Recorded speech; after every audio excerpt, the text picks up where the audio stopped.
스폰지밥은 가장 많은 미스터리가 있는 시리즈 중 하나지만 아무리 노력해도 답이 없는 미스터리들도 있습니다.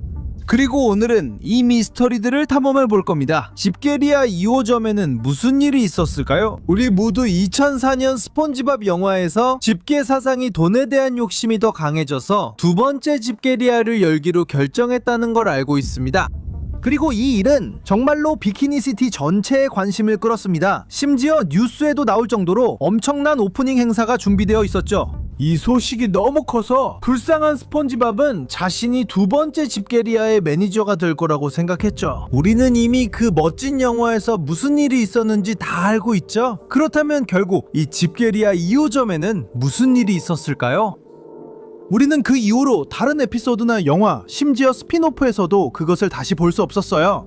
어떤 사람들은 돈 칸그레오가 한 번에 두 개의 레스토랑을 운영하기에는 너무 벅찼다고 말해요. 또 다른 사람들은 두 번째 집게리아가 망했다고 생각하죠. 그리고 심지어 가장 미친 사람들은 이 집게리아 2호점이 더 많은 햄버거를 팔기 위한 것이 아니었다고 생각해요. 오히려 돈을 세탁하기 위한 것이었죠. 그리고 공식적으로는 결코 설명이 주어진 적이 없어요. 스폰지밥 세계관에서는 그 식당이 그냥 사라져버려요. 사실 저는 이 집게리아 2호점이 어떤 식으로든 정식 설정이 아니었다고 생각해요. 그리고 여러분이 너무 화내고 저한테 짖으면서 짐승으로 변하기 전에 제가 이유를 말씀드릴게요.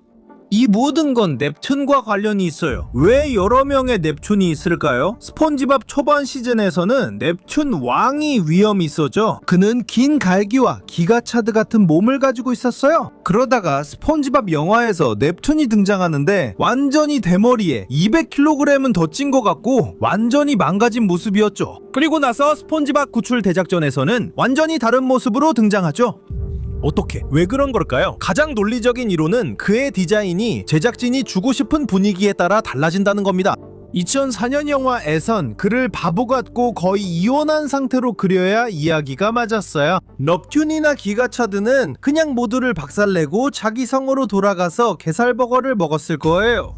그게 좋은 영화가 되진 않았겠죠, 맞죠? 그래서 사실 어디서든 조사해봐도 넵튠이 왜 그렇게 많이 변하는지에 대한 공식적인 확인은 전혀 없어요. 그러니까 만약 내일 그가 커밍아웃하는 걸 본다 해도 저는 놀라지 않을 거예요. 진주의 진짜 엄마는 누구일까요?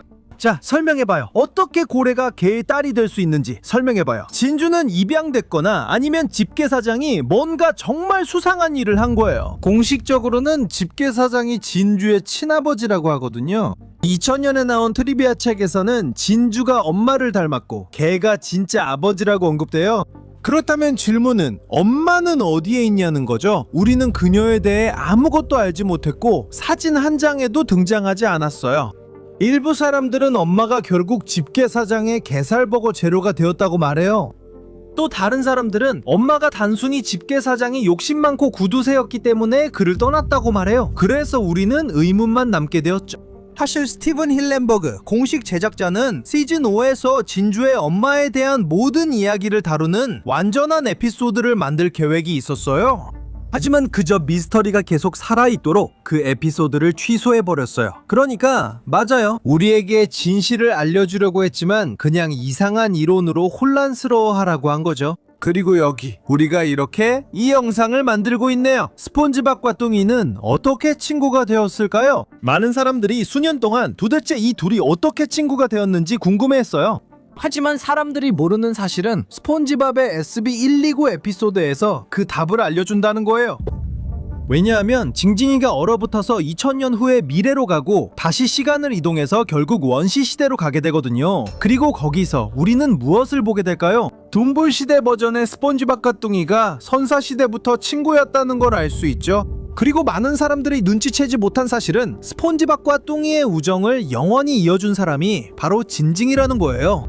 왜냐하면 징징이는 이 둘이 뇌 없는 동굴인처럼 서로에게 해를 끼치는 걸 보고 해파리를 잡을 수 있는 그물을 줬거든요. 그리고 그때 이 둘의 가장 좋아하는 놀이도 만들어졌죠. 그래서 징징이는 본의 아니게 비키니시티에서 가장 멍청한 듀오를 하나로 묶어주고 이 둘을 최고의 친구로 만들어줬어요.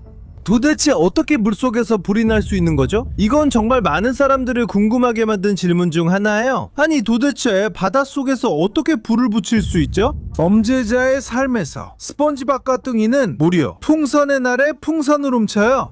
그들은 범죄자처럼 도망치고 모닥불 주위에 앉아요. 물속인데도 불 꽂죠. 뚱이가 말하자 우리가 물속에 있는데 어떻게 불이 있을 수 있지?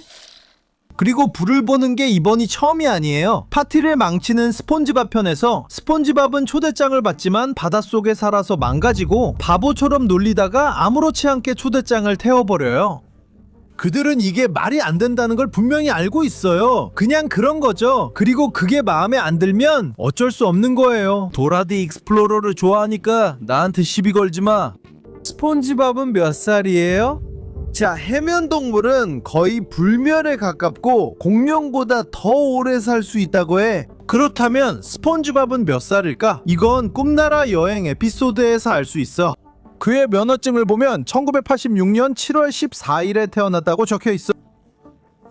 간단히 계산해보면 돼, 친구들. 이 시리즈는 1999년에 시작했어. 여기서 스폰지밥은 이미 어린 소년이었고 겨우 13살이었지. 2004년 영화에서는 이미 18살이었어. 그래서 코수염을 붙였던 거야. 그러니까 생각해보면 그를 집게리아 2호점의 매니저로 만들지 않는 건 당연했어. 그 소녀는 이제 막 청소년기를 벗어나고 있었으니까. 그러니까 오늘날인 2026년에는 40살이 되었겠네. 이제 완전히 무다를 쓴 어른이 되었지. 이제는 집게리아 2호점의 매니저가 될 수도 있었을 텐데 알다시피 그냥 사라져버렸어. 솔직히 말해서 스폰지밥은 정신적으로 영원히 13살에 멈춰있는 거야. 스폰지밥의 가능한 미래들. 스폰지밥의 미래는 그만큼 이상해.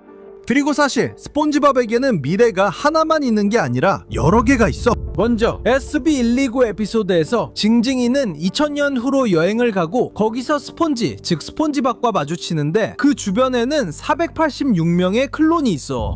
그러니까 스폰지밥은 시간만 견디는 게 아니라 역병처럼 번식해!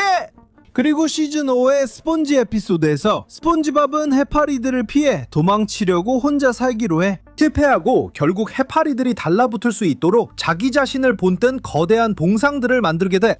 수천 년이 지난 후 미쳤지? 그 동상들은 여전히 존재하고 역사적인 유산이 돼. 그리고 시즌 14에서는 또 다른 미래 버전을 보여줘. 처음에는 홀로그램처럼 보이지만 미래의 진짜 스폰지밥은 바퀴 달린 투명한 튜브야. 스펀지가 만들어내는 미래가 정말 대단하지? 그저 계속 진화할 뿐이지만 여전히 예전처럼 멈출 수 없는 존재야.